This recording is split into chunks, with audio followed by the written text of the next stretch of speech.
ചന്ദ്രാപിന്നിയിൽ 550 കിലോയോളം പഞ്ചസാര civil supplies വകുപ്പ് കുഴിച്ചുമൂടി. ഭക്ഷ്യയോഗ്യമല്ലെന്ന് കണ്ടെത്തിയ പഞ്ചസാരയാണ് താലൂക്ക് സപ്ലൈ ഓഫീസറുടെ നേതൃത്വത്തിൽ കുഴിച്ചുമൂടിയത്. ശനിയാഴ്ച രാവിലെ 11 മണിയോടെയാണ് നമ്പ്രാട്ടിച്ചിറയിലെ സ്വകാര്യ വ്യക്തിയുടെ സ്ഥലത്താണ് 11 ചാക്ക് പഞ്ചസാര കുഴിച്ചുമൂടിയത്. 1.5 വർഷം മുമ്പ് മതിലകത്ത് വാഹനാപകടത്തിൽപ്പെട്ട് വാഹനത്തിൽ നിന്ന് പാൻ മസാലയും 27 ചാക്ക് പച്ചരിയും 11 ചാക്ക് പഞ്ചസാരയും പോലീസ് പിടിച്ചെടുത്തിരുന്നത്. ഇതിൽ അരിയും പഞ്ചസാരയും കോടതി ഉത്തരവ് പ്രകാരം സപ്ലൈകോ ഏറ്റെടുത്ത് എടമുട്ടത്തെ ഗോഡൌണിലേക്ക് മാറ്റിയിരുന്നു.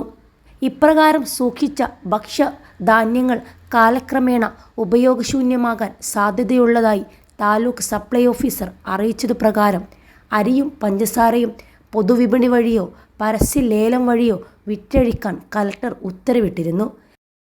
+2 ഡിഗ്രി കഴിഞ്ഞവർക്ക് വേൾഡ്സ് ഫസ്റ്റ് AR/VR ക്ലാസ് റൂമിലൂടെ സ്മാർട്ട് ഫോൺ എഞ്ചിനീയർ ആവാം. കൂടുതൽ അറിയാൻ വിളിക്കൂ ബ്രിഡ്കോ ആൻഡ് ബ്രിഡ്കോ. ലേലത്തിൽ ആരും പങ്കെടുക്കാതിരുന്നതിനാൽ അരി പൊതുവിപണിയിൽ വിറ്റഴിച്ചിരുന്നു.